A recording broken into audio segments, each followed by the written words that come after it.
Hey guys, and welcome to another episode of Little Black Book where we talk about marriage. Yes, I am joined by three lovely people, honorable people today. We're going to talk about two crucial issues in marriage. And that means we're going to have some edible food for you guys who are looking to get married, who are already married, and for the rest of us who are single. It's good food for you to eat as well. Yeah. But anyway, I'm joined by Emmanuel and Carla, and this is Marriage Curtis. I'm gonna let them introduce themselves. If I let our guests go first, Emmanuel and Carla, if you can introduce yourself and where we can find you. So my name is Emmanuel Dady, and should I introduce myself? Go for it, man. And this is wait, yeah. This is my wife Carla Dady. So we've been married 17 years now, and we have 3 children. 16. Well, on Saturday, 16. Yeah, I know. Yeah. 16. 16 what? Children? No, 16 years, our oldest. Oh my God. Boy. We have three. 3 children. We have 3 kids, yeah. The oldest is 16, our son, Micah, and Mikhail, she's 13. And then our youngest, Marcel, he is 11. Yeah. Lovely. Thank you. Kurt, if you could introduce yourself as well. This is Marriage UK. You know how these discussions go, so we talk about this as well as more around the topic of marriage, being single, divorced, blended, dating. We've been doing it for 5 years now, helping people navigate that journey of themselves and relationships and God. And it's a pleasure to be here. Beautiful. So obviously today's topic we're talking about is 2 crucial issues within marriage. But before we even go, I guess, into the topic, I just want to ask Emmanuel and Carla, how long have you 2 lovely people been together, or should I say married? So we've been married for 17 years, but we've been together for 20 years. Wow. Where did you guys meet? Well, we met through my brother, actually. He took me to one of his rehearsals. He was playing for group that Emmanuel was in, and along. And then I met Emmanuel there, and we got talking from there, basically. Wow. Emmanuel, so you was in a group, yeah? What group was this, sir? This was it was a choir that I was leading, called UIC. Okay. We would regularly rehearse. Curtis was our pianist. Jeez. And yeah, back in those days we used to meet regularly and rehearse and we would perform as well. So because I was in the music scene. So funny enough, I mean, I had seen Carla around the music scene. So when I'd go places and I would sing, every so often I would see her, but I would see her as in I would see her as one of those people who are there. That's what I mean. So I would see her and kind of get on with things, didn't say anything, or she was just somebody who was at the concert, or so there was one time it was at Greenwich. It was at Greenwich Church, and I think, was that the first time I said hi? Yep. Yeah. So the first time you said hi. Yeah. After seeing her 3 times, the first time you said hi. Yeah. I mean, so you know what? I was coming out of the because it was a concert. It was a musical concert. So I had sang, and I was coming out, heading towards the door, and I saw her coming this way. And as kind of, we kind of brushed past each other, I kind of said hi. And yeah, that was it. Just a hi. Because I was or am the kind of person that would just say hi. Even if I don't really know you, in that kind of environment. Curtis, you know how the concerts, and there's a lot of people there's a few people you don't know, but you kind of just say hi to everyone. You know what I mean? Say hi, how are you doing, kind of thing, even though it might not necessarily be a conversation. So it was kind of like one of those, hey, kind of things, and that was it. Yeah. That was it. The next I think we should mention that is my sister and this is my brother. Oh, just so they know. Just so you know, yeah. Curtis is My brother. is Carla's brother. Wait, real brother? Yeah, real. real. Like, you didn't know. same mum, same I dad. did not know. Oh, I thought you was Bannerin. Do you not Yeah, know this is it. This is it. Bro, that's my sister, my younger sister. Wait, hold on. Let me take a second. My one brother, the best brother in the world. Hey, Best. Hey, Big you up, man. that changes everything. So this is a family affair. Family affair. Yeah. Wow. Family affair. Curtis has been there from the beginning, like beginning. Wow. Because of you, Yeah, man. it's actually because it's his fault.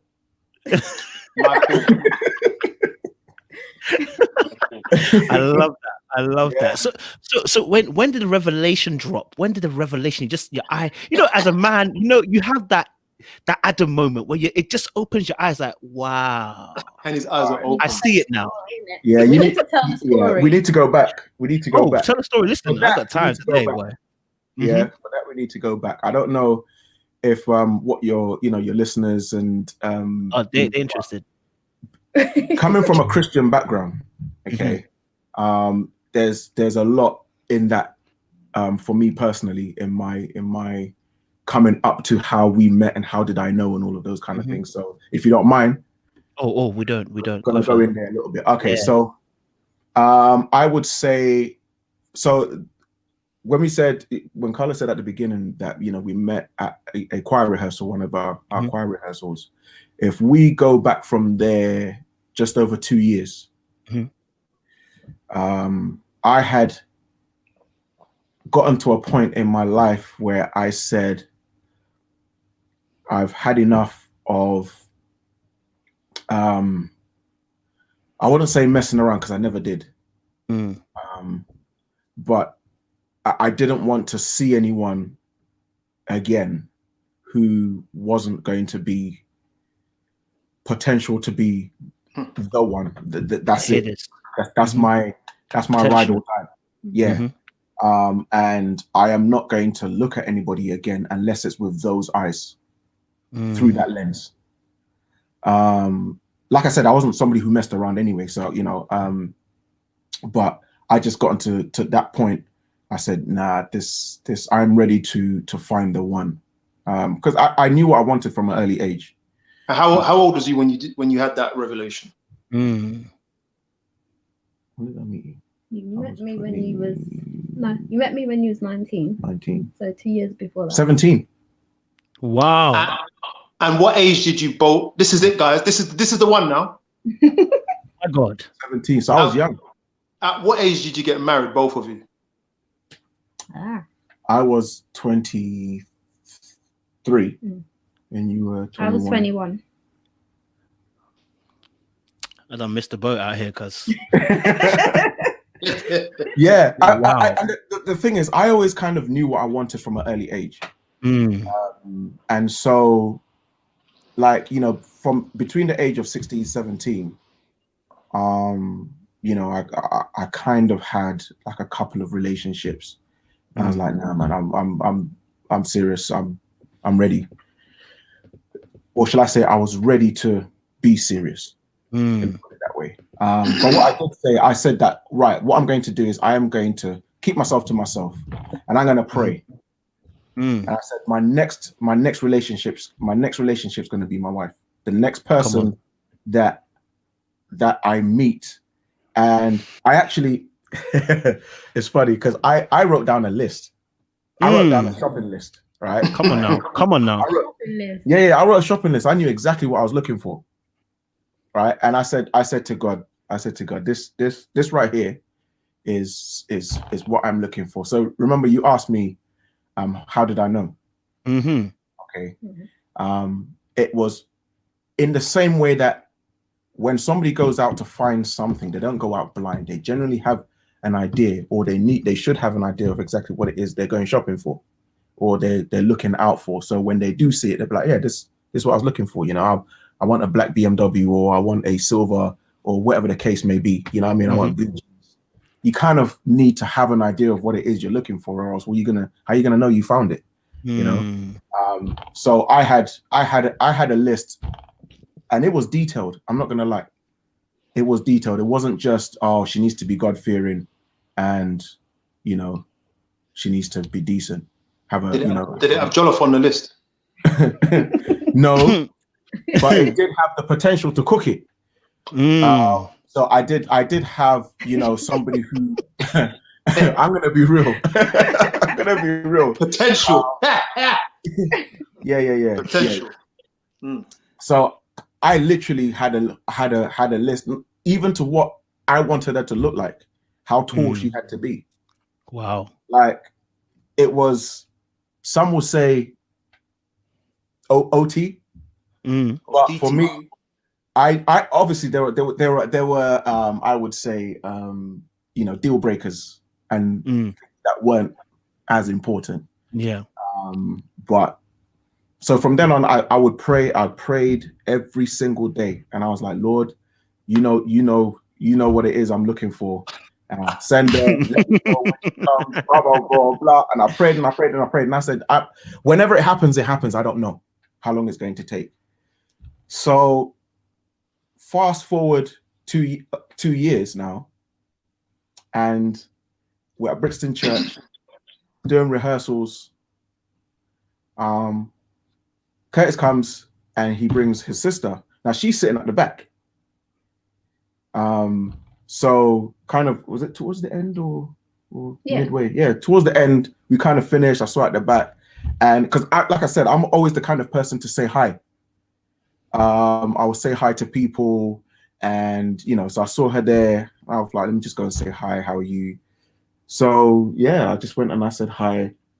And to be fair, I can't actually remember the exact conversation. That's the best part. Yeah, that's a mystery to me. I remember some things. So it was just more like, you said, hi, what's your name? And I said, my name's Carla. And he goes, oh, so you're Carla. You're the one that, you know, Curtis keeps talking about. You know, he has this sister that no one's ever seen before. You know, it was kind of around that. Because Carla had mentioned his sister a couple of times Curtis had mentioned his sister a couple of times that one day, you know, he will bring her to rehearsal just to see how, you know, the vibe and what's going on here and stuff like that. I was like, cool. So yeah, I was like, so you're Carla. Nice to meet you, kind of thing. So then we kind of talked, and then later on, I'm coming to that question, right? So later on in that night, when was this? This was Friday night. This was Friday night. Later on that night, I was driving because I lived in Reading at the time. So I lived in Reading, so I would travel. I'd come down for rehearsal at Brixton, and then so I was on my way home on the M4, and my phone rang. Go on. Yes, Carla, tell the truth, Tyler, because you know how many. I'm going to step in because I have, like, we have two different versions. Come on. In terms of what was happening in our separate in the lives. backgrounds, yeah. So while he had prayed and it come up to the time when we met. You tell yours. We'll meet there. So at the time when we met, when my brother had taken me to the rehearsal, I had been praying myself, and I wouldn't say I was in the same spiritual place as Emmanuel at that time. So grew up in church, go to church every week, but my mindset was a little bit further away. But I had come to the place where I'd had enough. So I was actually seeing a guy at the time, and the relationship was not good. It was never good. We just argued all the time, and it was just I had enough. It just was not for me. And I kind of felt under pressure in a way to carry it on, and I just thought, this is not me. So basically I prayed to God. I'm not sure exactly how long, but not long before. And I said to God, I've had enough of dating guys, and I want the next person I meet to be my husband. And I don't think I was as clued up as Emmanuel, but that was my prayer, and I knew that was just what I wanted. Yes. So I was still with this guy, and I'm thinking to myself, how am I going to end this? I said, Lord, I just know that the next guy I meet, he has to be God-fearing. He has to teach me how to love you. He needs to be able to provide for me. He needs to be able to make me feel secure. You know, he just needs to be the man for me. So within a short space of time, my brother, I was like really down. I was just going through some stuff in my life, and I was so down. My brother said, come, I'm going to take you to a rehearsal just to get you out of the house. So he took me, and that's where I met Emmanuel. So now you can continue. You're on the M4. So we had that conversation. What do you say? Well, He's on the M4. Oh yeah, He's on M4. There's some good questions coming in the comments. Yeah. Trust me. But believe me, just before you say any more, guys, if you have your questions, ask them. If not, we will answer these later on our Patreon. That's how it's going now, right? We won't be able to answer all your questions. Bring your questions, we will answer them, but not necessarily all today. Cool. Yeah, so M4. So you're doing about 90 miles an hour? Yeah, about 90 miles an hour. So I'm in and out because I have to tell my version. Yeah, that's fine. You have to, sis. You have to. Yeah, the ladies are waiting. So after we had that conversation, I'm on the M4 on our way home, and the phone rang, right? And on the phone, I looked at the phone. It didn't have a number. It was a private call, but I knew exactly who it was. And going back to your question, when did I know? That was when. So I'm on the M4, my phone rings, I look at my phone, I didn't see who it was, but I knew exactly who it was, and I knew she was my wife. Yes, but he knew because he said, what was one of the things you said that had to happen? All right. So one of the things that was on my list, okay, this was one of the signs that I gave to God to show me this is the one, right? Is she had to call me. As in without any instigation, without any prior like move, if you see what I'm saying. So I wouldn't move to her to let her know that this is what it is, in order for her to know to call me, kind of thing. Yeah, you know, here's my number, call me. None of that. Yeah, you didn't give me your number. No, I didn't give her my number. So we had our conversation and we went our way. So when my phone rang, I was like, that's my wife right there. I knew. Okay, I need to find out why, sis, why did you call him? That's what I want to know, because she might have been calling because she left that in your car. I don't know. Why did you call him, sis? Yeah. You know what? Let me tell you what happened, yeah? So what happened was we had left the rehearsal and my brother was taking me home. So he said to me, he got a call on the way from another one of our friends, and he said he had broken down or had a flat tire or something. So he needed to go back. My brother needed to go back to help him. So I said, oh. Because I was with him. Yeah, Emmanuel was still there. I was with him. They were all still at the church talking and everything, but he's just like, he needs to get me home now, you know. So I said, oh, so you're going back? I can come with you if you want, because I knew Emmanuel would be there, and I had taken a liking to him at this point. So I tried my hardest to get my brother to take me back with him, and he's like, no, I need to get you home, you know, I can't keep you out this late, blah, blah, blah. I was like, what are you talking about? I don't remember that, man. I'm sorry. Enemy of progress. I'm sorry. I was trying so hard, but he didn't get the message, so I thought, so you have to understand, Carla's a mad introvert, you know. You can't pick up signs from Carla. Yeah. Go on, Carla, tell your story. Don't let this boy tell you. At that point, I am seriously like badly introvert. Honestly, it's been ridiculous. But yeah, so I try. Don't laugh at me, man. So anyway, I went home, and I let you into a secret. Okay, so the secret is I actually prayed to God because I had seen Emmanuel sing around before, and I had always fancied him as like he was singing in a group of guys. How many of you? Five guys, and he was the one that I always fancied. Oof. And it was when I traced it back, it had been about 8 years. I had been seeing him around prior to us meeting. So every time I saw him, I always used to pray and say, Lord, please, like, help me to have a dream about this guy. He is so nice. Like, oh my days, I fancy him so bad. So God is basically answering to your lust. Is that what you're trying to say? Hey, that's my sister there. My friend, she was not lustful there. She was expecting. Okay, pregnant right. with destiny. That's right. Pregnant with destiny. Okay, just go on. Don't let these boys distract you. Tell your story, sis. Oh my days. So yeah, so basically, I went to bed that night and I had written a text message, but I had written it wanting to send it with all my heart, but I didn't really want to send it because I was too embarrassed. And then I was looking at it for so long, about an hour, and then eventually I just pressed it. And then, you know, back in the day, you had them Ericsson phones. Do you remember the Ericsson? That's right. I called you. And then I tried, you know, if you sent a message, if you pressed it, if you cancelled it quick enough. Yeah. So I did that. I tried to cancel it and it didn't cancel. I was like, oh my goodness, what have we done?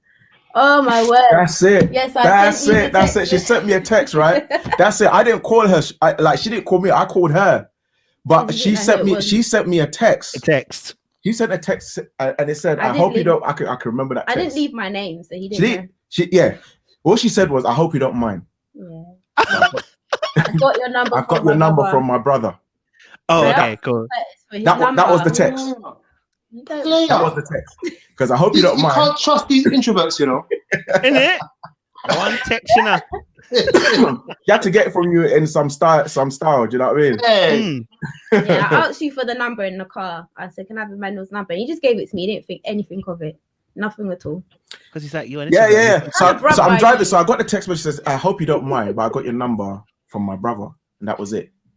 And and that's when I knew who it was. I knew it was her, and I knew. Like, he said, "Is this Carla?" So I called her. I called it back. I said, "This is Carla." She said, "Yeah." Bro, from then on, we talked. This was Friday night. We spoke in like the sun came up. Yeah. Then one's there, you know. Fell asleep on the then one's there. All night. Oh my god. Yeah. But right there, I knew she was my wife, and from then on, it was just a matter of sorting out certain things because, like she said, she was with someone at the time. So Wow. You got left behind. Sorry. It had to be done. Yeah. I guess that leads us into our first question, though. That leads us into the first question because obviously you got married quite young, you know. And the first question we got here is: how grown up or mature do you have to be for marriage? Oh, good question. Now, bearing in mind, you guys married 17 years, 3 children. They're all teenagers. Almost. Yeah. Almost teenagers. And Carla, Emmanuel got married at 23. Carla, you got married at 21. Mm-hmm. Being ready for marriage. That is deep. I mean, like for me personally, like I said, I always knew what I wanted from an early age. And I think one of the mentions, did your cultures collide being Jamaican and Ghanaian? Yeah, we'll come to that. One of the questions that was put in here was, did I have like a network around me or around us of like positive influences? But I would say yes, in the sense that obviously, like my parents, I had looked at my parents, and one of the things my parents made sure was that they would never argue or fuss in any kind of way in front of us as children. Okay. And there's pros and cons to that, but I'm going to come to that. But for me, that gave me such a positive perception of marriage. And just the way, so going back to the list that I had, some of that list was the way I seen my parents interact and do marriage. Because from a young age, it was mostly my dad that looked after us as children. So my dad would cook, he would clean, he would do all of that stuff. So my perception of a married man and the responsibility that a man had in his marriage was that the man would do, because my dad would be at home when my mum would be at work. But during the early years of our life, he would be the one that would be at home mostly during the day, and he would work late at night. So it was my dad when we, school and all of that kind of stuff. He was the one that did most of that stuff. So I saw him do a lot of, the housework and cooking and cleaning and all of that kind of stuff. So that for me gave me put an early impression of a man's responsibility within marriage. And then seeing how my mum, obviously as the Ghanaian culture, how my mum would also treat my dad in terms of the things that she would do for him or how she would look after him. That also gave me a certain level of expectation or seeing how they work together as a unit. I was like, okay, these are certain things that I'm looking for in my marriage, because I know what I feel like I need to bring to the table. And these are the kind of things I want to reciprocate or to be reciprocated. And some of that I would say is based off the modeling of my parents. I had a couple of other friends, I would say, only a few, because getting married so young, I had more, Carla probably tell you the kind of responses she had, but I had more naysayers than yaysayers, because knowing, because obviously when I was engaged I was like 22 years old. I'm too young. Yeah, I'm too young. Yeah, I'm too young. And a lot of weight. There's a lot that you need to figure out first, and all of that kind of stuff. But for me, I guess I knew that marriage was this thing that I was ready to take on. I didn't know what our relationship would be like in terms of what the future held. I just knew I was ready to take on this challenge. So the question is, how ready does one need to be? Can you be ready? I feel you can, and I think there's an element of maturity that needs to be, I would say, that needs to exist prior to marriage. So, like I was saying, I was brought up, we used to wash clothes with our hands. Yeah, that kind of thing. My mum left us to look after ourselves at an early age. So, cooking, cleaning, all of that kind of stuff. And obviously from what I'd seen in terms of how my dad was in the house, this, that, and the other, I was ready in terms of like being able to chip in and say, right, like look after a home physically. I would say I had the skills to do that. And that is something that I would say, if you do not possess those skills, I would say marriage, getting married and moving in together puts responsibilities that you both need to step up to. And if you don't have those basic skills, then I would say it's going to be challenging for you. I would say that if you don't have them, there's no saying you can't develop them, but it will be challenging during that development phase because you're going to have to grow up there. So luckily, you know, I would say I wasn't shy of housework. I wasn't shy of cooking. I wasn't shy of getting my hands dirty. Even though I would say even then I've grown up a lot, but we'll get there. Because I was still young. I can't get away from that. I was still young. But I would say those qualities, or not being afraid of that kind of responsibility, put me in good stead. Put me in good stead. If I can ask the same question to Sister Carla, I want to know from your perspective, you know. Yeah, for me, I would say you do need to have a level of maturity. It's very much needed. I mean, I wouldn't say you get the odd few who can make it work, but I guess for me, it would be better to go in, at least somewhat prepared.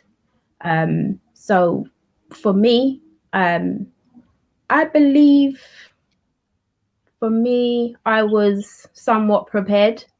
Like Emmanuel said, from a young age, I had learned how to keep a home. That's what I was taught from both my mum and my dad. You know, so I could do things quite early. I learned things that a lot of people hadn't learned. In terms of my friends and comparing, a lot of them didn't know how to do what I could do from school age, you know.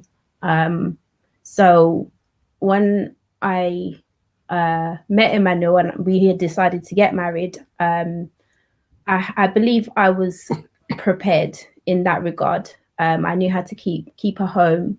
I loved babies anyway. I spent a lot of time around children. So I knew how to care for children. And I knew that's something that I wanted. And I knew I could do well. So I just say on a whole, I believe that you should be somewhat prepared, and you should have, there are basic skills that are needed for you if you want to get married. I definitely believe that. Oh, and what would you say? That's like the, sorry, I was going to say that's the physical element of things. Being able to, because you're going to move in together, you're going to have a home together. And if I'm the kind of person, okay, so on my list, I didn't have anything on my list that I wasn't capable of myself. So I would not, I did not go into my marriage expecting my wife to do anything I wasn't, one, prepared to do, and two, had the skills to do it, if you see what I'm saying. So that was that. But outside of that, in terms of what else makes you prepared, I would say you need to be in a place where if you're, because having somebody else that you have to give your life to, you have to be able to think outside of yourself. You have to be able to you have to be in a place to be prepared to put somebody else first. And you learn, everybody's journey is going to be different, but you will learn how difficult that can be. But again, you have to be prepared to have the mindset that this is what is required of me. I have to be prepared. So when did you get that mindset? Again? When did you get that mindset? I had that mindset because I knew what marriage required. When? Yeah, so, when did you realize? Was it before you were married? Yeah. So I went into marriage. So when I met Carly, remember I was saying I was praying this, that, and the other. I was praying. I wasn't just praying. I was also kind of preparing. So I was, reading certain things and, getting my head in the game, so to speak. Even though I don't know exactly how it's going to pan out for me, but there are certain things that I know is required in marriage. So I know that I'm gonna have to give my love to somebody. I don't know who that somebody is, but you know, I'm going to have to learn how to manage conflict and how to resolve certain things and all of that kind of, you know, I knew would happen. Am I prepared to take on that? And am I prepared to give myself to someone and be willing to share my space with that someone, knowing that all of these things are going to be required of me emotionally, you know, spiritually, all of that kind of stuff. And like I said, I don't know what the exact experience is going to be when I do get married, because I was like 17, 18 kind of thing. But you have to be in a place where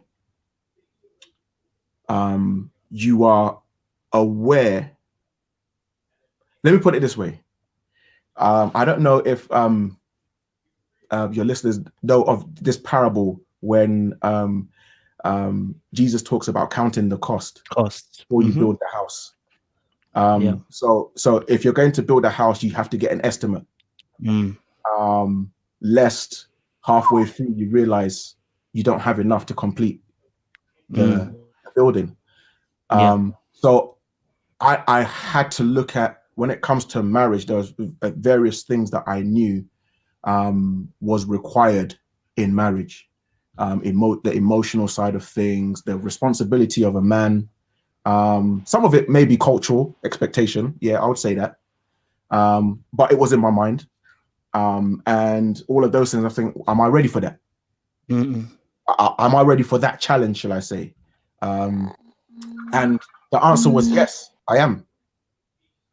And so, like, you know, on top of having the skill set to be able to manage the home and all of that kind of stuff, there's that element of it that you have to ask yourself, you know, are you prepared to take on that challenge? So yeah.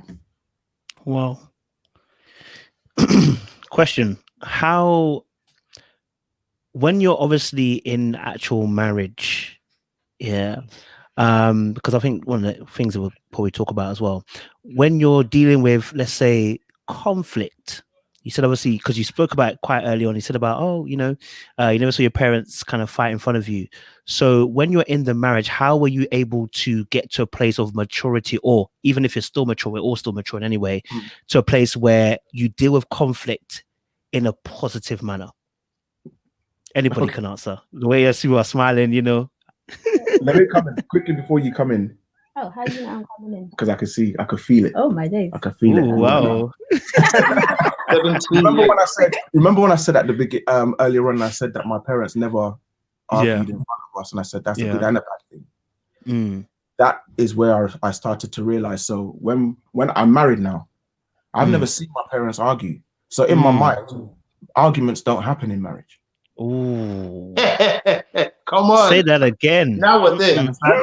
So they would talk, and then we wouldn't see anything or hear anything, and everything would be fine the next time we see them. So as far as I was concerned, a happy marriage was a marriage that there was no shouting. They never, ever, ever, ever raised their voice, ever. And they never argued. So those were my preconceived ideas of success in the marriage. So now coming back to your question now, how do you deal with conflict? The first thing, the biggest challenge I had to deal with in the first place was the fact that there was conflict on that level. Because I'm like, hold on, why is there conflict? Like, my parents, they didn't have this.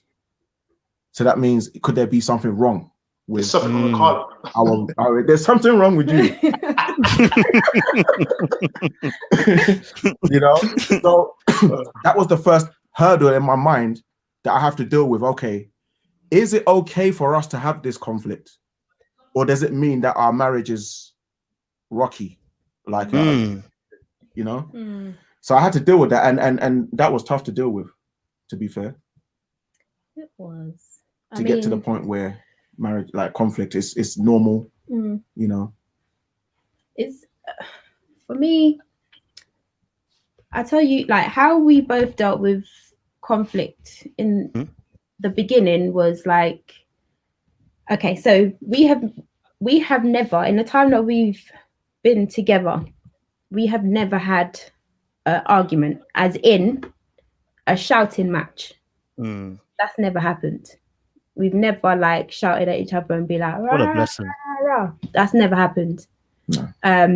And that's not who I am. That's not who she is. Yeah, it's just because, yeah, that's simply it. It's not who he is. It's not who I am. Oh, it's not the anointing. It's not because you're particularly blessed. What are you saying? It's the Holy Ghost. Come on. Go on, Yeah, sis. we've never had that. And it's something that I wouldn't necessarily like to have happen. So the way that we would deal with things is that if something came up that we disagreed on, it will be more like my personality back then, because I've changed a lot, was to shut down. Okay. That just shut down and you will not get a word out of me. Yeah. For me, growing up, that's not what I saw. And that's not how it was dealt with in my house. Both my parents were around growing up, and you know, we saw arguments and you know, things happened. It, you know, we kind of saw it all. We knew what it was like. But for me, that was just my personality. So, and that was that's how Emmanuel was as well. He would shut down as well, and we would both kind of go our separate ways, and it would like we wouldn't talk for a little bit, and then we would just come back and discuss it at another time. We just hated dealing with things there and then, and we didn't want to have a shouting match or regret anything that we said to each other. You know, I find that if you say things in the heat of the moment, sometimes you can say things that you would terribly, terribly regret. And I just don't think it's a good way to deal with conflict. But that worked for us. Some people might be like, oh, you know, we've heard people say, how can you deal with things like that? That's not, what do you mean you've never argued? Don't you think you should just, but we said everything we needed to say. And when we sat down and spoke, we would go back and forth. Yeah. And, you know, it will sometimes it will get heated in that I've got a strong opinion. Yeah. And she has a strong opinion. And we will be going back and forth, and like if I feel like I'm starting to get riled up and is that kind of thing, I can't continue this right now. Yeah, we stopped, and then she would stop, I would stop, and we were like, we'll do a bit later, because we can't talk or see eye to eye. We can't get any resolve in you know, when it's just going back and forth. We need to get to a place where it's going to be sorted. And sometimes they say never sleep on anger, but to be fair, there's times where you need to have sleep on it, because you know, you need to think I need to think carefully about what I'm going to say to you. You know what I mean? You need time. Some situations need time. Yeah. So sometimes that, you know, we would have periods where we're not seeing eye to eye. We're not really communicating very much, because you know she still feels strongly about how she feels, and I still feel strongly about how I feel, but we might be still hurting about it. So it's like I just need to I need to let this one go. But sometimes what happens is, I mean, I'm the kind of and I've had to learn to deal with this, because there are pros and cons. Everything has to be checked. You can't have too much of any one thing, even if that one thing seems to work, you know. So you know, during our 17 years of marriage, our conflict resolution has matured. It has matured, partly because Carla's actually changed. And I would say I've changed as well. I would say, yeah, I've definitely changed, because out of the two of us, I would say I'm the stronger character. Yeah, so I'm the stronger character. So I am the one, when we're talking or having our disagreements, I am the one that I'm a bit more forthcoming. and now we're probably equally matched. I think before I would just, I was the kind of person that would be like, I'm sorry. I'll always apologize. Always the first one to just say sorry and just keep the peace. I was a keep the peace person in every situation. And then one day I just thought, I don't think it's right. I don't know. I was in a situation that changed my life, basically. Something happened. And I said to myself, I'm not going to do that anymore. I'm going to stay exactly how I feel because I deserve to be heard. And the thing is, I wouldn't always say exactly how I feel in fear of hurting his feelings. And I didn't know how well he would take it, or what it would do to him, that kind of thing. And I spent a lot of time worrying about his thoughts and about the things that he thinks that I can't hear or that he doesn't voice. I worried a lot about what was going on in his head. And I would always say, oh, you're thinking this and you're thinking that. And he's just like, well, I'm not. And I'm like, but you are. And he's like, oh, I'm not. Do you know what I mean? And I just was killing myself with those thoughts. But yeah, I decided that one day I'm just going to start speaking up and saying exactly how I feel. And I still find that it has worked out for the better. Yeah, it's definitely helped. And it's not as bad as I thought it was. Sometimes it can be, but I feel better knowing that I've gotten it out and I've said what I wanted to say. He knows exactly how I feel. We're on the same page, or we're not. We're going to agree to disagree or whatever. But I've said it. I feel better. Do you know what I mean? And to be fair, it's like, I think personally, that was when that's when our conflict resolution started to mature a little bit more, because I was forced to listen more. Because before, you're forced to listen. I didn't have to listen as much because she didn't say as much. Say anything, yeah. Do you see what I'm saying? But now she had more to say and she was more forthcoming with it. I was forced to listen more. So you've got more to work with now. Yeah, that's right. And so indirectly it was adapting me. I had to change to that because obviously the scenario was changing, so I had to adapt to it, or else, what can I do? Shut her down or say no? I prefer you the way you were before when you weren't saying what you were thinking. I mean, one of the things that I've always tried to do is let Carla know that I am speaking my mind. I've always wanted Carla to be assured that when we're talking about things, I am speaking how I feel. I may try and be careful how I word what I'm saying, but I'm always like, no, babes, this is how I feel, and I'm not. So when you say that, I'm trying to get the context of this. Yeah, is that because? Why do you have to reassure her that you're speaking? Because remember, she was saying that she wasn't sure that I was thinking things outside of the conversation. It's because of me, because of my insecurity. You know what I mean? It was me that was my issue, and he felt he needed to reassure me that he wasn't thinking things outside of the conversation. Because it's like every time, well, a lot of the time, if we had conflict, I would think, okay, we've spoken about it, we resolved it, but I'm still worried. Yeah, she thinks I haven't said everything I wanted to say. I'm just like, are you sure you said everything? And I will go away and think on it, and I'm still anxious. I'm still like, oh, but I just know, because I don't want to hurt her feelings, or I don't want to. Because he's always been very careful about how he says things to me. Like if when we have conflict, he's very careful, and I'm like, I can see that you're being careful, so I think you've got more to say. But he's just like, no, I'm just choosing my words carefully. But he's always, one thing about him from the very beginning, he's always been very careful about the words that he chooses. Now, there's been a couple times where he's made mistakes and he said things that he's probably regretted. And I'm like, oh my gosh, you said it now, it's too late. You know what I mean? Too late. I will hide you. I'm gonna go. Too late. I knew it. But yeah, it's, But you know what? This is a really good encouragement for people who are single, dating, married, Trust me. and particularly those who are struggling. Trust me. And I'm encouraging you personally as well, in that people do grow.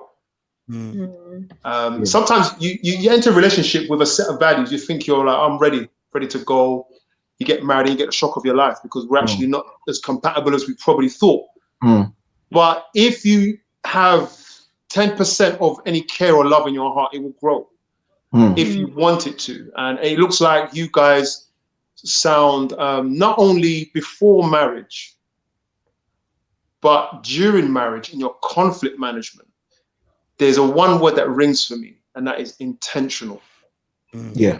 You both were, I want to get married. And so that informs your choices. It means you don't have to be going from girl to guy to girl to guy. You're like, let me work on this one. I like what I see. I don't need to play with it. Intention changes the way, or it defines the way you carry yourself and act. And then your conflict management, and I'm just summarizing just to catch up, the way that you manage conflict. You guys are an awesome example of, in the back of your mind, I don't want to cause the other person pain. Whether you're an introvert or whether you've never seen conflict, in your heart, I don't want to hurt this person. Yeah. And that informs, man, I know. Yeah. You learn to shut your mouth when you need to shut your mouth and take a breath. Give me a couple hours. Yeah. Because I'm not going to hurt you. And I would say that for me personally, I it's good to have a vision. You know, we say these things on other areas of life, you know, career, you know, success and business and all of that kind of stuff. But it's good to have a vision on your marriage as well. So if it hasn't happened yet, how do you see it? How do you want it to be?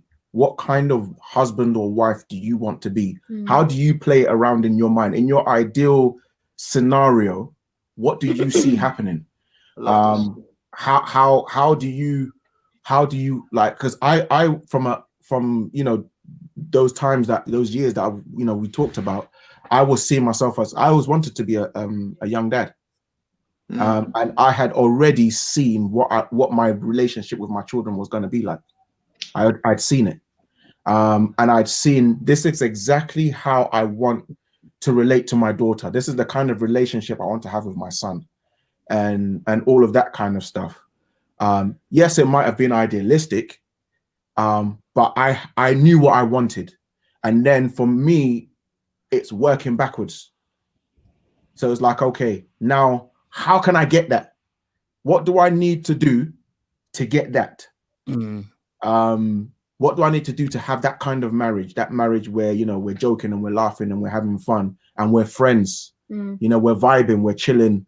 It's not always, you know, intense. You know, we can chill out and just drop everything and, you know, all of that kind of stuff and work backwards. How am I going to get that? What kind of characteristics do I need? What kind of skill set do I have to, if I don't have it, how can I get it? Because X is what I want. And I would say to anyone who is looking into marriage, or even if you already are in marriage, but you don't necessarily, you know, have thought or put down exactly how you're married. You want it. This is your own personal desire. This is how I want mine to be. This is how I want my relationship with my kids to be. This is what I want my relationship with my husband to be or my wife to be. How can I get that? And work backwards. I love that. There's a question here, which I want to ask because I think I've still got it. Yeah, they just asked here, did they go to therapy or did they learn this together? I'm guessing the maturity and kind of growing together. Did you guys learn this in therapy or did you do this together? Did we learn this? I'm assuming they were talking about your earlier subject where you're talking about dealing with conflict, and obviously yourself also learning how to have a voice and everything as well. Yeah. Okay. Well, I would say, I would say we learned it together because we did have premarital counselling, which we took small little, you know, things from, but I think it still cannot predict what's going to happen.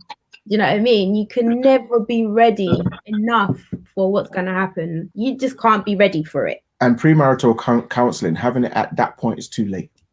We've been saying that's Curtis's favorite line, bruv. Go on, talk about it. You're already committed.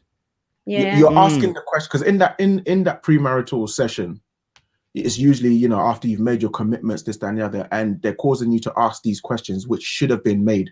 Like you're dealing with certain things that should be dealt with before you're already in the commitment. So I would say it actually comes too late. Whoa, I love that. I love that. That's a heavy statement. Yeah, I love it. Yeah, it's true. It's true. Yeah, I mean, really, what you're doing is you're selling yourself something that you've decided on, which is not how you're supposed to make decisions. You've already bought. Yeah, so you bought. It's like going to the showroom and saying, "Convince me to buy this car," but in your head, you've already convinced yourself to buy the car. You signed the papers. You've signed the papers in your head already. Yeah. So you're in. So you've just got to do this now. Now it becomes difficult if, you know, now you feel trapped, or you feel like, you know, in that session where, you know, in those sessions where you're asking those difficult questions. Yeah. Now you're committed, and everybody knows, everybody's preparing, family, all these kind of pressures. It's like it makes your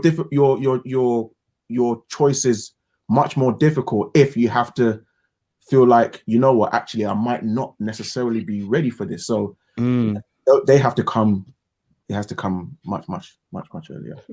But I would say we definitely have grown, matured together. Because, like Curtis said, like when we got married, we meant it.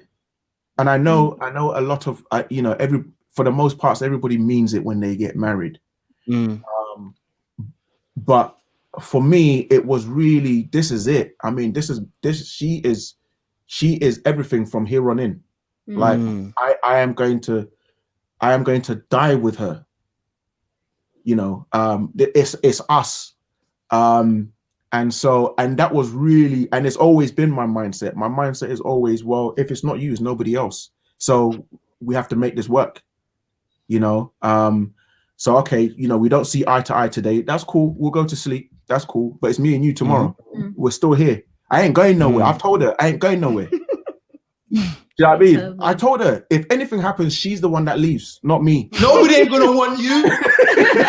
You always tell me I'm not coming out. I'm not coming out of my bed. If we have a disagreement, I am coming up to sleep in my bed. Okay, I am not sleeping on the sofa. This is our bed. Yep. And we are going to share it. I am here. I ain't going nowhere. You know, whether it's good or bad, I'm here. You know. So that is saying that. Obviously, I love the fact that you, especially that scripture as well. You know, don't let the anger go down. Don't let the sun go down your anger. Saying that, has there been a time where you guys felt like, yep, I'm done. This is impossible. I can't get past this. I can't see how we're gonna make it past this point. And if you have, how did you overcome it? That's an individual question, I guess. Yeah. It could be, yeah. Okay, so for me, I have felt that before. And I think that's more. What do you say? You should have get Emmanuel. Leave Emmanuel alone. No, but you know what it is I think it's to do with my own insecurities, me eating away at myself. You know, that has caused that. So I wouldn't, even though we had been in conflict and he's done something or said something, whatever it was, that had made me feel like, you know what, I don't know if I can continue. But it was me thinking to myself that I'm not good enough, that I'm not able to please him, not able to give him what he wants, not that I want to get away from him. Do you know what I mean? And I had to, I think it's taken me a long time to get to a place where I realized that I was killing myself in my head. And I had to learn to deal with those issues. Do you know what I mean?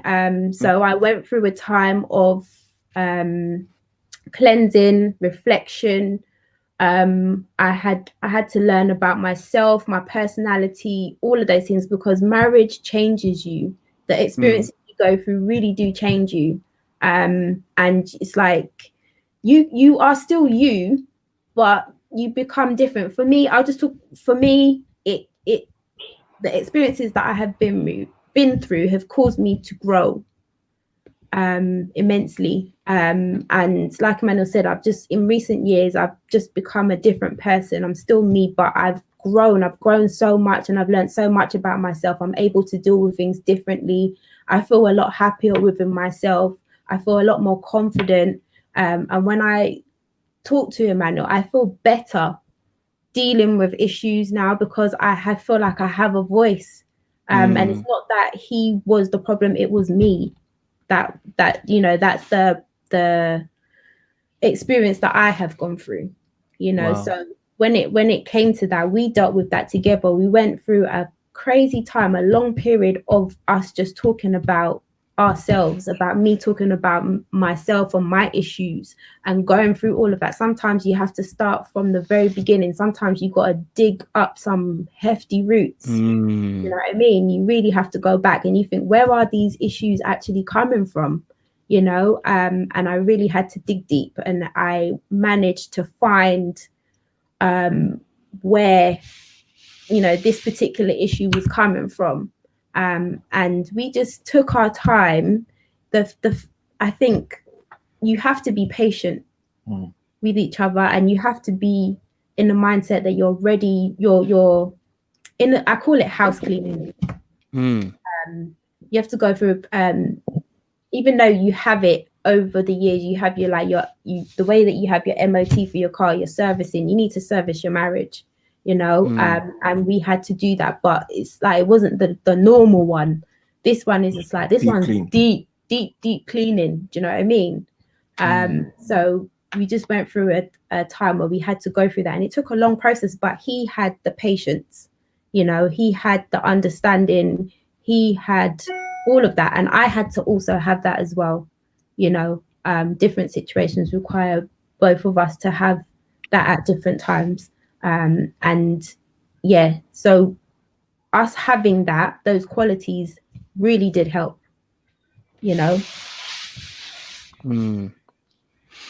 Manuel, That's heavy. did you ever think that it was did you have moments where you was like, this ain't gonna work?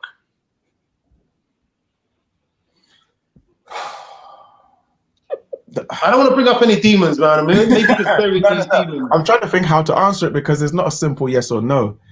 I would lean more to yes, but Carla said it exactly, because for me, it's not necessarily whether or not she was pleasing me, or I feel like it's not going to work because she's not the one for me, or she's not. It was more, man, because like both of us have come into this marriage. It's like, okay, I'm here for you. So it was more me feeling the inadequacy.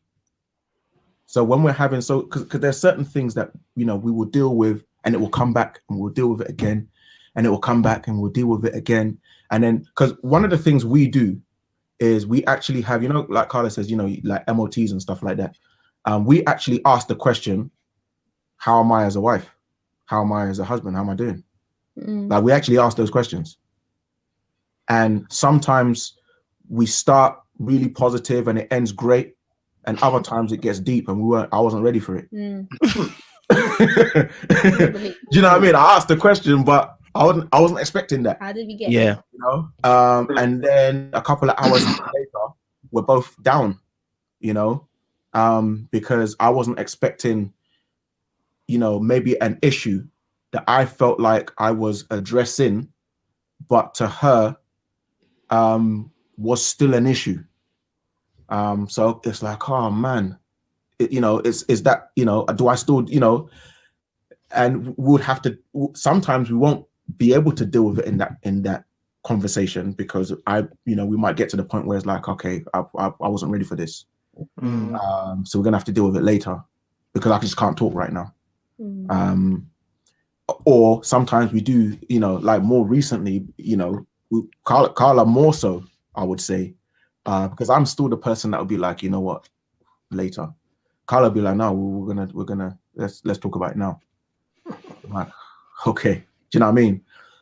But we ask those questions, how am I doing as a husband? If you're not prepared to ask that question to your wife, or if you're in a relationship that you cannot ask that question, and feel safe, because a question like that leaves you fully exposed and vulnerable. So only a safe environment will permit you to ask that kind of question. Talk about that, please. What is that safe environment? This is my favorite topic. Curtis knows. Yeah. What does a safe environment look like to you? For you, what's a safe environment? My safe environment is, Curtis actually has mentioned it.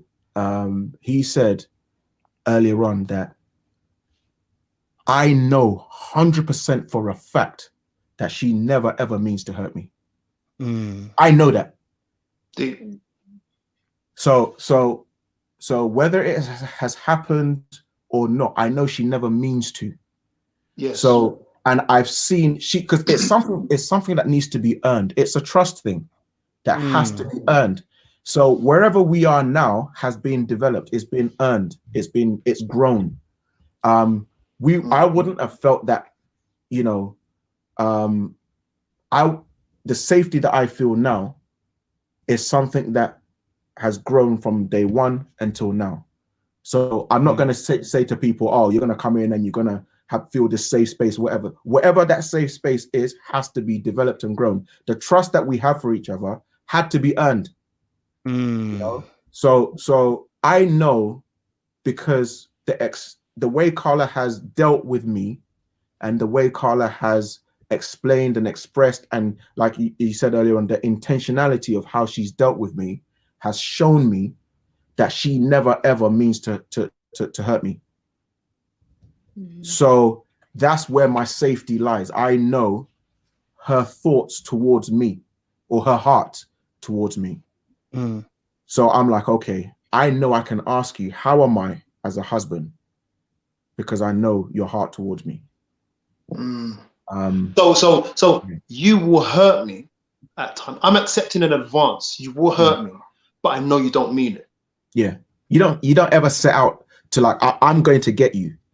Like, I want you to feel pain. Because sometimes sometimes a woman, typically a woman, but sex is used as a weapon to manage someone else. The point I'm making is that you have set the terms of the relationship and the nature of the relationship so that sex will always have a heavy bag on it. Or you will embarrass me in front of my friends or talk about me to other people. You have already set the terms of the relationship. We may not ever talk about it, but it's there.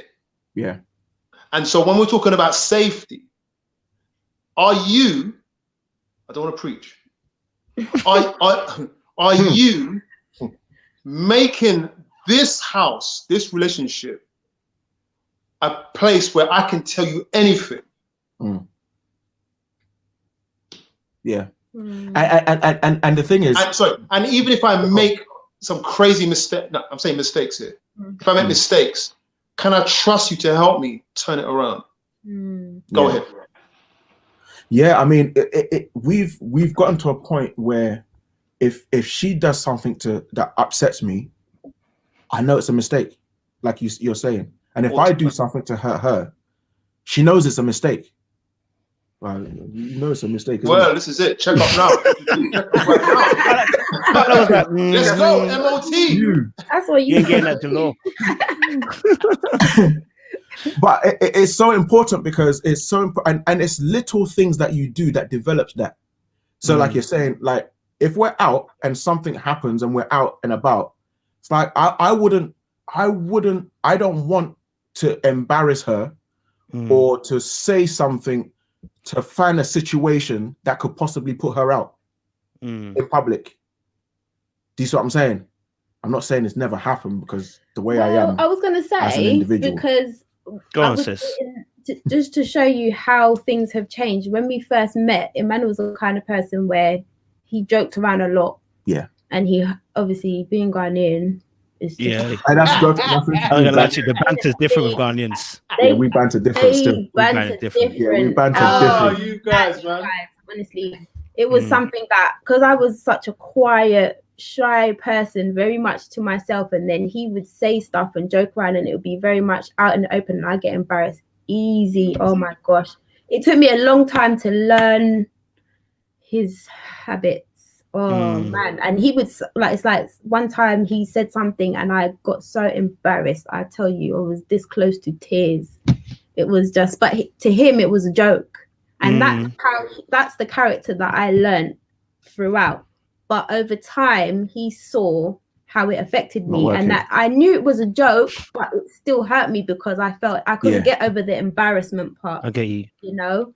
And that's just how I grew up. That was just me. So I had to learn. So he had to learn over time. So over what time, putting her out was. Right. So he's learned how to do that, and he has to be very careful. Like, but at the same time, I've also learned how he is, and I've become more thick-skinned as well.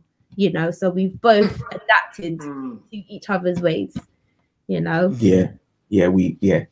Because like you said, I grew up in my circle, man, we would throw back and forth, we would hit each other, banter, all of that kind of stuff. So like me with Carla, like I would just kind of vibe like that, and then realize, no, this not working.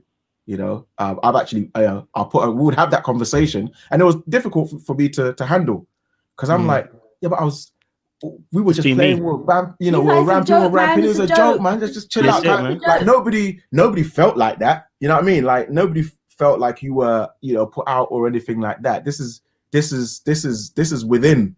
This issue is from within. Couldn't convince her of anything. No, so I was hurt. it's like, okay, cool. Hurt. I had to learn what worked and what didn't. You done well. You done very well.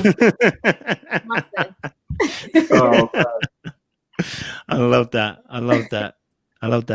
Okay, so you're gonna say something? You look like you're ready to say something. And it slipped me. Why did that happen? Something you said. What, him being rude? Yeah. Wait, I just want to find out. Are we cooking jollof or not? I've noticed looking through the comments that everyone's talking about how Carla is just reaching into them and just Carla. And I'm like, what we can do, we can all leave Carla right now to just handle the rest of the show. I think you should. Oh, no, yeah?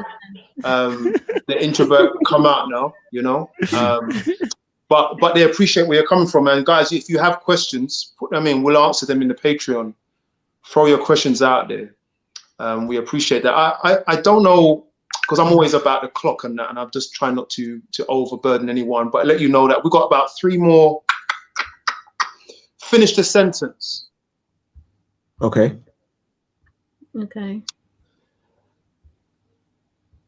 I have learned to keep quiet. Oh, yes, man. For real. Oh, man. Can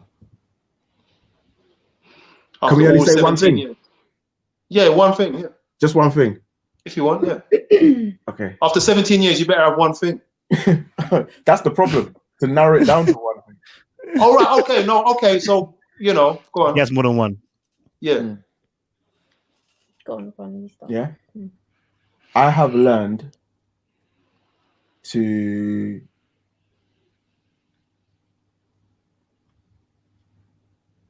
stop. Put the brakes on. Deep. Because like Carla said, I do speak my mind, and I do like to be heard, and I find it difficult to not make sure you fully get what's in my mind. So I won't stop until I feel you understand. And I'm reactive like that. But I have learned to sorry. stop. Carla? For me, my one's a bit long actually, but I have I have learned to open my mouth.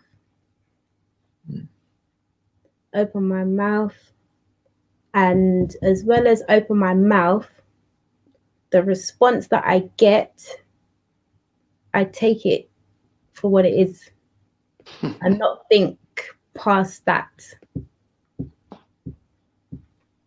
I say that because I did that, like I was saying before, I did that a lot, and it really took its toll on me mentally, you know.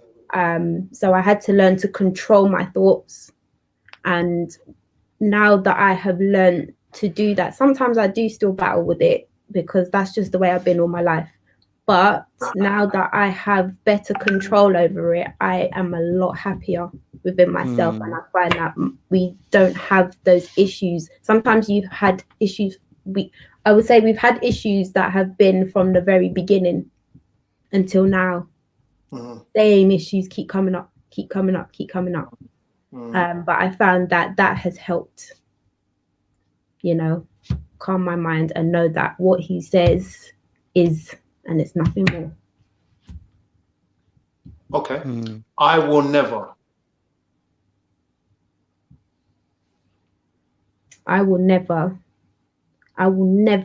cook for you again.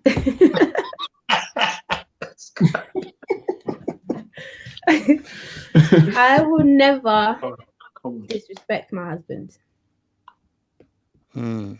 I promise myself I will never do it. I never have, and I never will. What does it mean to disrespect your husband? I will never, like, I've never, even in a serious way, I've never said, shut up, move from me, chatting rubbish, you know, dismiss and overlook, put him down. Never do it. I would have to chime in on that. I would have to chime in on that and say I would never, ever disrespect my wife. Never. Meaning I will never speak to her as if she's beneath me.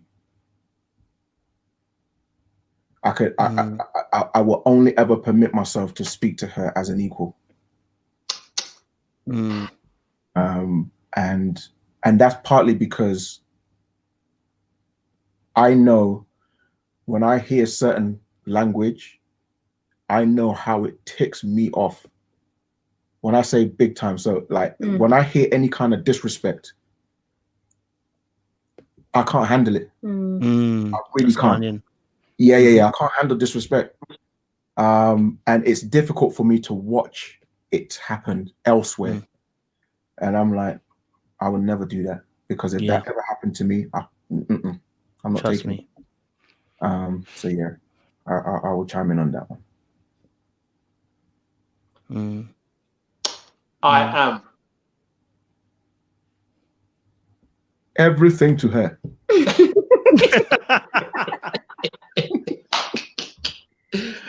This guy, listen, That's the Ghanaian in you. That's the Ghanaian. Please. When we get together, it's too much jokes. This is one of our issues. It's the Ghanaian. People agree. Too much jokes, man. All right, I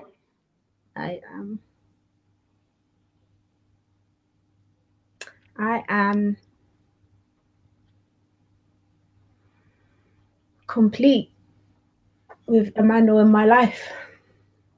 What that mean? Come on. I am complete. He makes me whole. I feel like I it's a hard one. I just feel like I couldn't live without him. It's cliche. It's Ken Lee. I don't care. But he is a part of me. He just makes me feel complete. I felt how I felt before I met him and how I feel now since he's been in my life, it's just he's been the best thing for me. Sorry, I don't care. He doesn't like the statement. Oh, they like it. That's what I'm putting it up here. They agree with it. It's the truth. I open my mouth.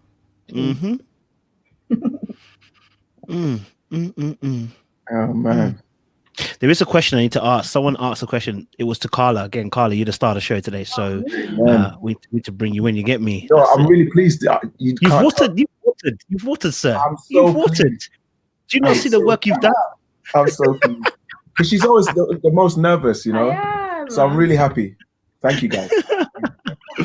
There's a question that I think is specific to what you've experienced, and I think they want to kind of get a perspective. So, sing, pray, love, and sex. Let me ask. Oh, actually, sorry, Emmanuel. So, let me ask Emmanuel. When Carla complained about the joking, how did you change without feeling like less of yourself? Sorry, I thought it was to Carla, to Emmanuel. How did you feel about that? It was hard. It was really hard because joking is natural. It comes natural, Charlie. Natural. I just do it.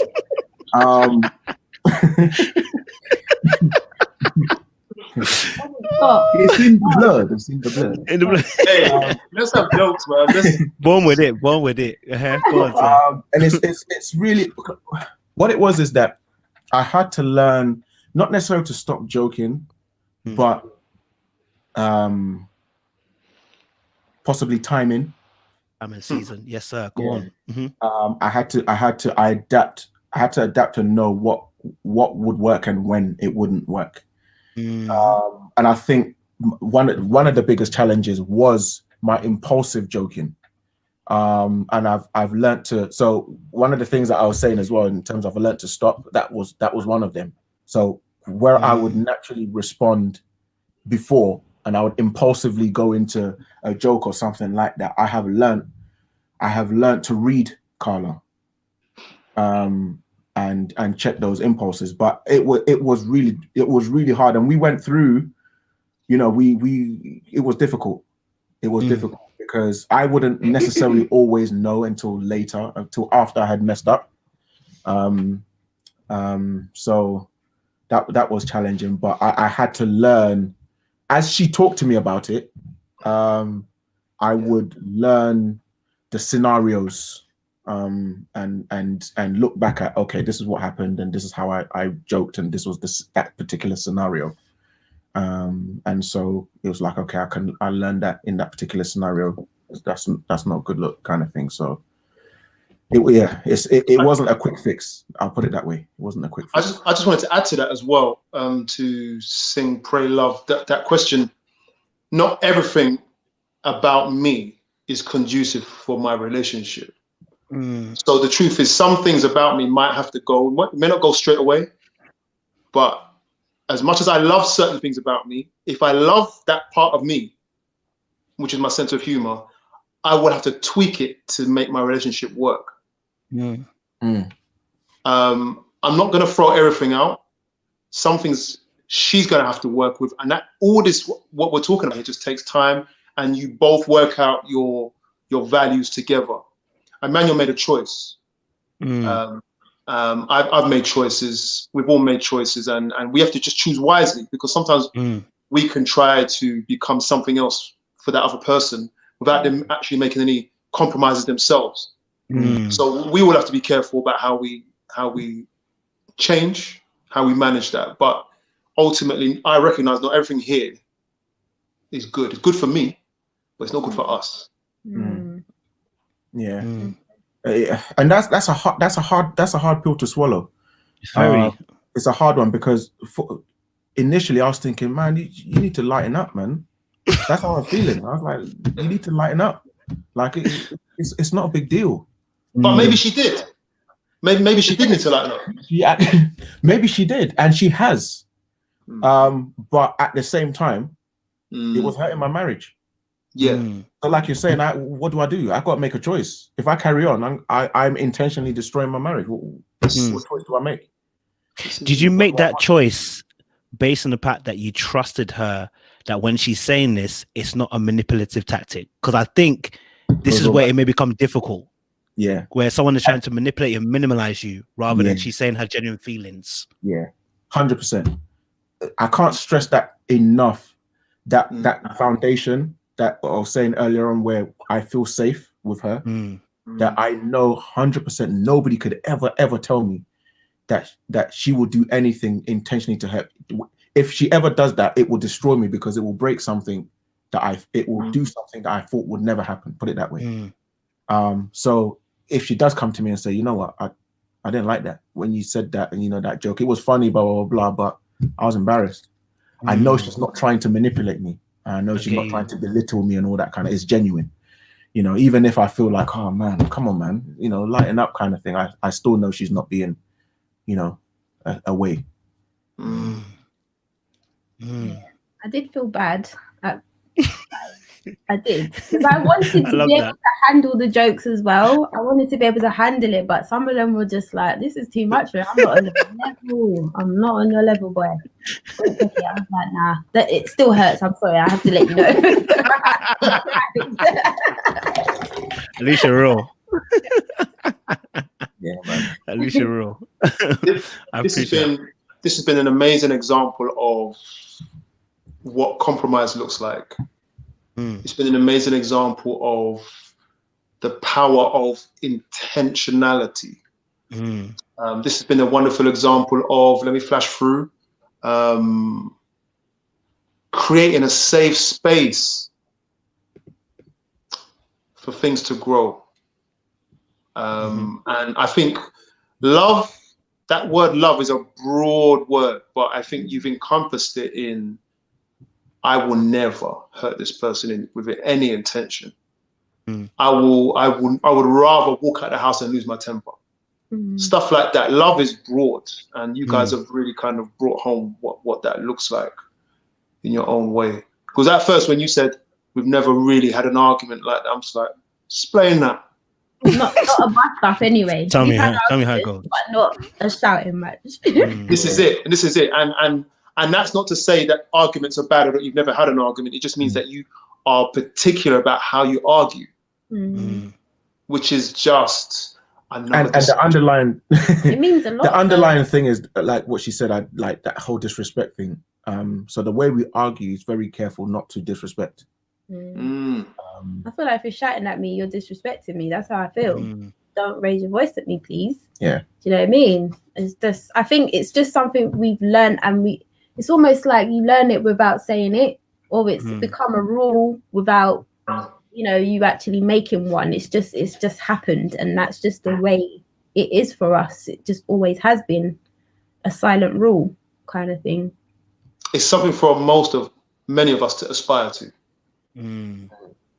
But I would say, like you kind of highlighted it, that a lot of the issue, or a lot of the things come down to that feeling secure, that safe space.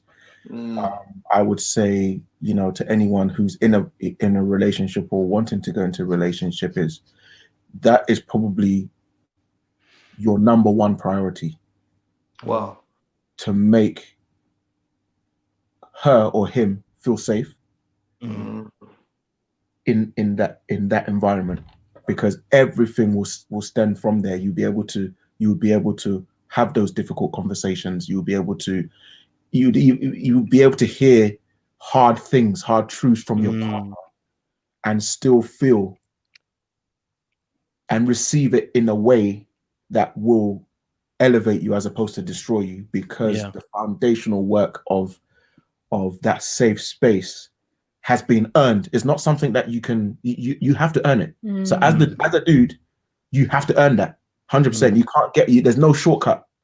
And the same way I would say, you know, for the woman, that security has to be earned. And can I cut you? Yeah, go on. Can I cut you? Go on, bro. Save that for part 2. Hey. Write it down. Listen, I'm not playing. Okay. Save that for part. You was going in. Listen to me. No, they will come back. You're going into something deep, and I'm like, you can't just scratch the surface on certain things. It's disrespect. Disrespect. You hurt me, man. No, Yeah. we're going to go into that. How to create a safe space is just a powerful topic, man. It's so important. It's going to be a must-watch video. Cool. We're at the end of the show, though, isn't it?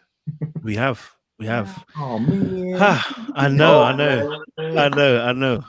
Don't worry, man. We'll bring you back on. It's not a problem. You know what I mean? So, guys, thank you so much in the audience for you guys watching and participating. I know a lot of you guys have dropped questions. I've actually written them down, so they're on notes. So if you do want to find out the answers to these questions, guys, you gotta join the Patreon, okay? And the Patreon is the Marriage Counsel UK. I've put it in the chat so you can see it. Join the Patreon, get involved, ask your questions there, get your questions answered there. All right.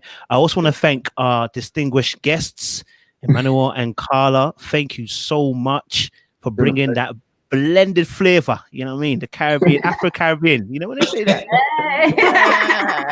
Oh wait, we need to know that we're never supposed to be separated. Exactly, but we need to know one thing: is the jollof being cooked though? Because you said this was on the list. Is it getting cooked? I can make jollof. Hi. But he makes it better though. I stick to mine. We don't need to worry this. Don't even worry. The fact you can make it. The fact that you can make it. That's it. I can make that's it. That's it. That's it. She can throw down in the kitchen, man, big time. And real first meal I had, it just cemented the whole thing. Guys, let me end it there before we get to another conversation. I want to thank Emmanuel and Carla for coming through. Honestly, absolute pleasure and honor to have you guys here. You have blessed some people on here, and they've really been touched by some of the great work that you guys have put together for us. Curtis as well, we appreciate you. They've been saying that you're funnier than, I don't know what they saw. They said you're funny. I don't know what they're seeing, bro, or what you're doing. I just they're saying you're funny now. Customers always right, apparently. So you know what I mean. I don't know if you. Can I also say thank you to the support that you guys have given Carla. I really appreciate it. What a man! What a man! Yeah. If you don't know anything about Ghanaians, they're sweet with their words. That's showing you they're sweet. Welcome. But yes, Curtis, wait, Manuel and Carla, do you have anything to plug? I don't know. I always let people have a chance. Do you have anything to plug, or you want to put anything out there for people to kind of find you guys with, or? I mean, you could. I mean, Emmanuel in terms of Facebook and that. But you could check out. We've got some stuff with Ian Zamar. So if you go to our Facebook website, Ian Zamar, you can check out Daily Music, all at Facebook. There's some stuff on there. Yeah. You see, this is the problem with some man, because they're going on like they ain't got no talent, right? So no. Go on, Kay. Emmanuel can sing. Man coach people to sing. He can coach. Yeah. He's a singing coach. He's done all that. He's done his degree and all that. I don't know if did you do your masters as well, bro? So don't worry. Man got a first in his degree. Sorry, but that's because I did my music degree late, married with kids and all the rest of it, and it was like to go into the masters and stuff. I'm actually it's heavy. It's coming. I'd like to do it, but we'll see. It's coming. No. You see, you understand the time. Man can sing this range here and this range here. He's an amazing singer, and he's an excellent teacher as well. So all who are interested in, and you do some music work, and I teach music. He's a great teacher, and he's a motivational coach and all that, and he's holding it back. Look at him, he's looking down, but that's who he is. And Carla, she can cook, and she's just very pleasant, and I'm just bigging him up because you deserve it. And Carla's a very good counselor. Come on. Yeah. Ooh. She's a very good counselor. So I would definitely say that. People say she's a very good counselor. It runs in the family. Kind of reach out. They talk to her, and yeah. I'm here, people. Thank you so much. Yeah. You want to get to them, you got to come through me. So. Go on, Kurt. You wanna plug for the people then? Yeah, I want to say, listen. Tell him to sing. I taught Emmanuel how to sing. I taught Emmanuel how to sing. I taught Carla how to cook. Wow. Yeah. I just want to say that. Amen. Amen. Say again. Speak those things that are not as though they were. That's fine. Continue. I'm looking at him like, looking for lightning. That's what I'm looking for. People don't love the truth. Some people don't love the truth, you know. That's what it is. Okay. It's been great, guys. Jamaicans always speak the truth. No, listen, this is Marriage UK. You can get us on Instagram and on YouTube, and also the Marriage Counsel UK, which is where the deeper level of these discussions will take place. Your questions will be answered, and we will be very intricate and intimate on these topics. And we begin this Thursday with our first topic. God bless you all, man. Guys, you heard it here first, baby. Listen, we'll see you soon. And yeah. Hey, if you're alive and awake, guys, later on tonight, I'm on a live. I'm doing Ready to Love with Rashid at 12 midnight. We're back on tomorrow as well, doing Put a Ring on It live with, I believe, who are we doing it with tomorrow? Not Sophie. Why is this slipped my mind? Sophie, yeah. Thank you. It slipped my mind, you know. We're doing back with Sophie as well. And I got another live tomorrow as well with Vince on Put a Ring on It midnight again. So guys, look, we're putting a work rate in for you guys.